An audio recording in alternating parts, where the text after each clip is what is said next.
दिल्ली विधानसभा चुनाव से पहले कांग्रेस ने महिलाओं के लिए बड़ा ऐलान किया है। पार्टी ने महिलाओं के लिए प्यारी दीदी योजना शुरू की है, जिसके तहत महिलाओं को हर महीने 2500 रुपए दिए जाएंगे। कर्नाटक के मुख्यमंत्री डीके शिव कुमार ने प्यारी दीदी योजना का ऐलान करते हुए कहा कि अगर कांग्रेस दिल्ली में सत्ता में आती है तो पार्टी हर महीने महिलाओं को 2500 रुपए की आर्थिक सहायता देगी। शिव कुमार ने आश्वासन देते हुए कहा कि पार्टी की पहली कैबिनेट मीटिंग में इस योजना को मंजूरी दे दी जाएगी। इसी तरह की योजना सफल रूप से कर्नाटक में भी चल रही है। बता दें कि कांग्रेस पार्टी ने सोशल मीडिया पोस्ट के जरिए बताया है कि दिल्ली की महिलाओं के लिए बड़ी सौगात। जिस तरह कर्नाटक में वादा निभाया, उसी तरह दिल्ली में भी वादा निभाएंगे। सरकार बनने पर दिल्ली की हर प्यारी दीदी के खाते में 2500 रुपए प्रतिमाह आएंगे। वहीं कर्नाटक के deputy CM DK Shivakumar ने कहा कि कर्नाटक में महिलाओं को योजना का लाभ लगातार मिल रहा है। दिल्ली में सत्ता में पार्टी आएगी तो पहली कैबिनेट में ये योजना लागू करेंगे। उन्होंने कहा कि मैं यहाँ कर्नाटक मॉडल की तरह प्यारी दीदी योजना की घोषणा करने आया हूँ। मध्य प्रदेश, हरियाणा, महाराष्ट्र में हमारी योजना को बीजेपी कॉपी कर रही है। इस मौके पर उन्होंने कहा कि मनमोहन सिंह के कार्यकाल में हमने शिक्षा, खाद्य सुरक्षा और रोजगार को लेकर गारंटी दी थी। हमने पूरे दस्तावेज और संविधान के तहत दिया था। दिल्ली के लोगों को आश्वस्त करना चाहता हूं कि हमने कई साल देश पर शासन किया। दिल्ली के लोगों से अपील करता हूं कि हमें एक और मौका दें ताकि देश और दिल्ली को बदल सकें। बता दें कि इससे पहले आम आदमी पार्टी ने महिला सम्मान योजना के तहत महिलाओं को चुनाव जीतने पर 2100 रुपए देने का वादा किया था।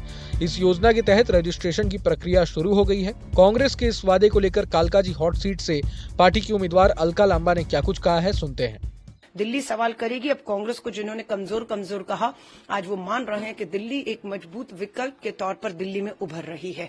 क्यों? क्योंकि जनता में अब चर्चा शुरू हो गई है कि भाजपा और आम आदमी को 10 साल कम नहीं थे और गुस्सा है लोगों में। एंटी इनकम्बेंसी स्ट्रांग है। जैसे चुनाव नजदीक आएगा, आप देखेगा एक लहर पैदा होगी जो इनका सफाया करेगी। कांग्रेस वापसी एक मजबूत विकल्प बनेगी। इसीलिए हमने आज प्यारी दीदी योजना का ऐलान किया है कि सरकार में आते ही शीला दीक्षित जी को श्रद्धांजलि दी। याद करती हूं और कसम खाती हूं शीला दीक्षित जी की सरकार बनते ही मार्च के अंदर पहली कैबिनेट की मीटिंग में पहले जो फैसला और मोहर लगेगी वो प्यारी दीदी योजना। हर महीने की पहली तारीख को 2500 रुपया उनके खातों में, साल का 30,000 रुपया डालकर महंगाई से राहत देंगे, उनका आर्थिक सशक्तिकरण करेंगे। हर हाथ काम, हर हाथ कमाई कांग्रेस है लाई, ये मेरी बहनों का मेरा वायदा है।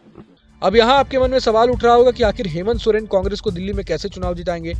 ये तो सभी को पता है कि हेमंत सोरेन की पार्टी जेएमएम इंडिया अलायंस का हिस्सा है और कांग्रेस के साथ मिलकर ही जेएमएम ने झारखंड विधानसभा चुनाव जीता है। झारखंड में जीत के पीछे जेएमएम की मैया सम्मान योजना को सबसे ज्यादा श्रेय भी मिलता देखा गया है। खास बात यह है कि झारखंड में फिर से जेएमएम सरकार बनने के बाद करीब 56 लाख महिलाओं को हेमंत सोरेन ने 2500 रुपए की सम्मान राशि देने की घोषणा की है। खुद मुख्यमंत्री हेमंत सोरेन राज्य में महिलाओं के लिए नए फीचर वाली मैया सम्मान योजना को रिलॉन्च कर रहे हैं। इस योजना के तहत विधानसभा चुनावों से पहले 1000 रुपए की 3 किस्तों का भुगतान हेमंत सरकार लाभार्थियों के खाते में पहले ही कर चुकी है।